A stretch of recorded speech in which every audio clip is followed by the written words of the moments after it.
Hello, and welcome to my 3-minute review of True Detective Season 3, Episode 6, Hunters in the Dark. Received a score on IMDb of 9.1. And the first thing I want to talk about for this episode was the performance by Scoot McNairy. I've mentioned it a couple times, but I've spent more time talking about Mahershala Ali and Stephen Dorff, and for good reason. Their performances have been amazing.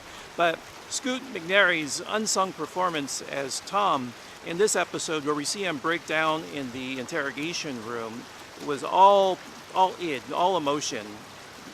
You see his face when he leans down towards the table and he's wailing out of pain and betrayal. It can't help but move you as a viewer to see this going on and know that it's a train wreck and really wish that you could somehow stop it. And then when they cut to not Wayne, but Detective, we'll edit here. When they cut to Wayne's reaction, and Wayne knows that they're making a big F up, but he just can't stop it. All that is very compelling. The second thing I want to talk about is the mystery element. And boy, Reddit's going crazy over this. One thing I want to point out is she's referred to as the pumpkin lady on Reddit. In the first episode, when the children, Julie and Will, the children's names, and the pumpkin lady, as monikered by Reddit, always seems to be around Lucy, and she would make the perfect bag woman because I think she also worked for Hoyt. She would have been the perfect bag woman to coordinate between Lucy and Hoyt for the disappearance of the children. And we still don't know what adult was passing notes to the children, and because the pumpkin lady lived next door, she would be prime suspect. And also, she has a sedan, which was the car that drove up to the farm. The white woman and the black man drove up to the farm in the sedan, and she has a sedan.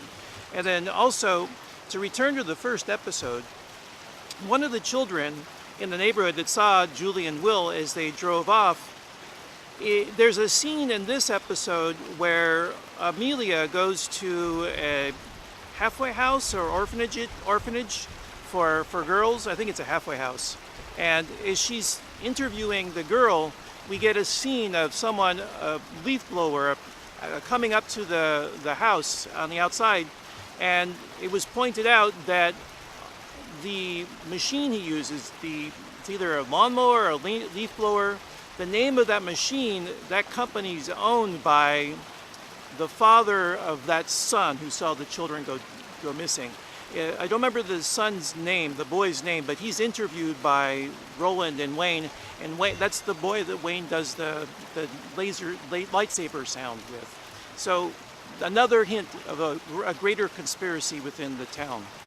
And that's it for my review of Episode 6, Hunter in the Dark of True Detective, Season 3. And I hope life finds you well. That's all for now. Take care, and hope you'll join me again soon.